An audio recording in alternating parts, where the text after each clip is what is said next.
अस्सलाम वालेकुम warahmatullahi wabarakatuh। वालेकुम सलाम रहमतुल्लाह बरकातहू भाई। जनाब, क्या मैं आपसे एक इस्लामी सवाल कर सकता हूँ? हाँ कीजिए, फरमाइए। आपका नाम? मेरा नाम सफ़ात हुसैन है। माशाल्लाह। आप कहाँ के रहने वाले? मैं बॉम्बे से आया हूँ। माशाल्लाह। हम लोगों से इस्लामी सवाल जवाब करते हैं रास्ते में, ताकि लोगों में इस्लामी अवेयरनेस आए और अमल करने में आसानी हो। सवाल ये है कि फ़र्ज़ नमाज पढ़ना जो है ना, घर में पढ़ना और मस्जिद में पढ़ने में क्या फ़र्क है? यानी औरतों का तो घर में पढ़ना अफजल है नमाज, जैसे कि अल्लाह के रसूल सल्लल्लाहु अलैहि वसल्लम की हदीस है कि औरतों का जो है मेरी मस्जिद में नमाज पढ़ने से बेहतर उनके मोहल्ले की मस्जिद में नमाज पढ़ना अफजल है, और उनके मोहल्ले की मस्जिद में पढ़ने से बेहतर उनके घर के शहर में नमाज पढ़ने से बेहतर, और उनके घर के अंदर की कोठरी में नमाज पढ़ना। मोहल्ला बोल रहे आप? हाँ, मोहल्ले की मस्जिद या फिर उसके बाद में अपने घर में इसी तरह से तरतीब है, और उसके बाद में फिर अपने घर के अंदर भी अंदर की कोठरी में नमाज पढ़ना ये सबसे ज़्यादा अफजल है, ये औरतों के लिए। लेकिन मर्दों के लिए फ़र्ज़ नमाज ख़ास तौर से ये मस्जिद में ही पढ़ना अफजल है और ये ज़रूरी है।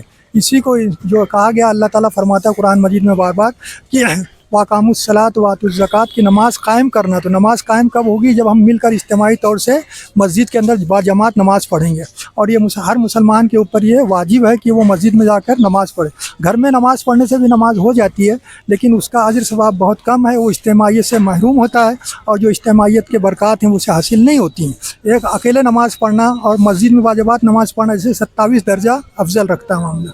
ये सारी चीज़ें हैं। और नफिल नमाज कहाँ पर अफजल है, घर में या मस्जिद में? नफिल नमाज आप घर में पढ़ें वो अफजल है, नफिल हो सुन्नत हो। कि अल्लाह के रसूल का मामूल ये था कि फ़र्ज़ नमाज आप जो है सबके साथ पढ़ते थे, और उसके बाद में जो फ़र्ज़ के बाद के अज़कार हैं वो आप सल्लल्लाहु अलैहि वसल्लम करने के बाद में अपने हुजरे में चले जाते थे, घर में जहाँ भी आप रहते थे, और वहाँ पर नफिलें और सुन्नत अदा करते थे।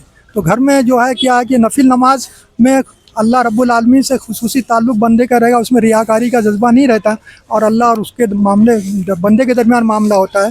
तो ये जो है अफजल घर में पढ़ना। लेकिन फ़र्ज़ नमाज जो कि ये इज्तिमाई इस्लाम का हुक्म है कि इसको सबके सामने ज़ाहिर करना है, तो इसको हमको जो है सब मिलकर जब बाजमात पढ़ना अफजल है। माशाल्लाह। यही कि हमको पूछना था कि जैसा कि फ़र्ज़ नमाज मस्जिद में पढ़ना अफजल है, नफिल नमाज जो है ना घर में पढ़ना अफजल है, 27 दर्जे अफजल है। और नफिल नमाज जो है अगर मस्जिद में पढ़ेंगे तो उसका जो अजर मिलेगा फ़र्ज़ के बराबर अगर अजर मिलेगा वो घर में पढ़ने से। तो जज़ाकल्लाह खैर, शुक्रिया।